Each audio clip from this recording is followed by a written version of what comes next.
Voici comment démarrer votre nouvelle tronçonneuse. Nous commençons avec l'assemblage du guide et de la chaîne. Mettez le frein de chaîne. Enlevez l'outil universel situé dans la poignée arrière ou utilisez un outil ayant des dimensions équivalentes. Desserrez l'écrou ou les écrous, comme sur ce modèle, du guide pour enlever le capot de l'embrayage. Si c'est la première fois que vous enlevez le capot, vous trouverez un anneau de transport. Retirez-le. Montez le guide sur les deux boulons du guide et ramenez celui-ci tout à fait en arrière. Il est à présent temps de monter la chaîne. Veillez à ce que le bord tranchant des dents de la chaîne pointe vers l'avant du guide.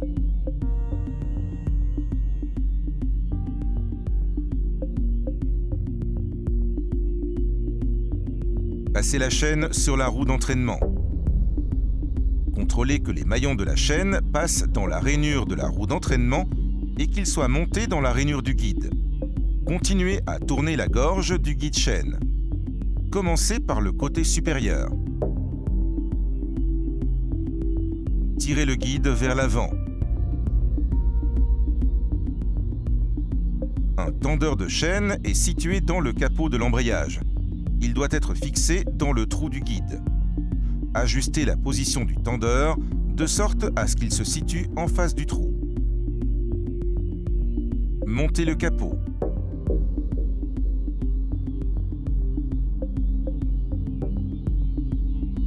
Serrez les écrous à la main.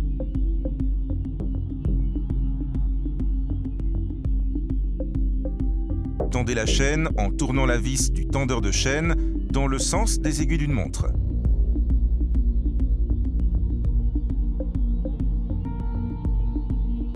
En fonction du modèle de votre tronçonneuse, cette vis peut être placée à l'avant ou sur le côté de la tronçonneuse.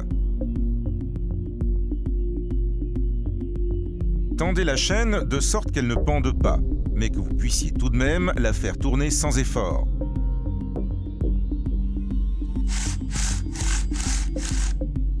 Tenez l'avant du guide vers le haut et serrez les écrous du guide à l'aide de l'outil universel.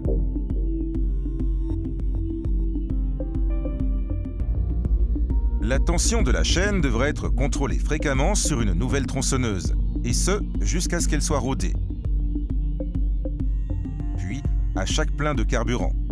Une chaîne détendue peut dérailler. Si par contre elle est trop tendue, elle accentuera l'usure du guide et de la chaîne. Le moment est à présent venu de faire le plein d'huile et de carburant. Pour le travail sur le terrain, il est conseillé d'utiliser un réservoir combiné. Remplissez le petit récipient d'huile de chaîne et le grand du mélange de carburant. L'essence devra être mélangée avec une huile 2 temps de qualité. Si vous utilisez l'huile 2 temps de Universal Powered by McCulloch, le mélange sera de 2%, ce qui équivaut à 1 décilitre pour 5 litres d'essence. Si vous utilisez une autre huile 2 temps, lisez les instructions fournies dans le manuel d'utilisation. L'huile se trouve dans le réservoir le plus proche du guide. La chaîne doit être lubrifiée en cours d'utilisation, faute de quoi elle surchauffera et sera abîmée. Même le guide risque d'être endommagé. La lubrification de la chaîne a lieu automatiquement. Nous recommandons l'utilisation d'une huile biodégradable.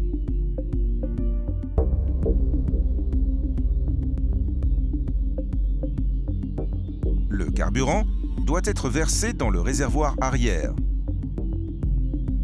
Le réservoir combiné dispose d'une protection afin d'éviter les écoulements inutiles.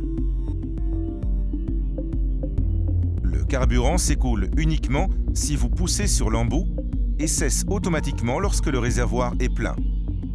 Tâchez d'être dans un endroit aéré lorsque vous manipulez du carburant.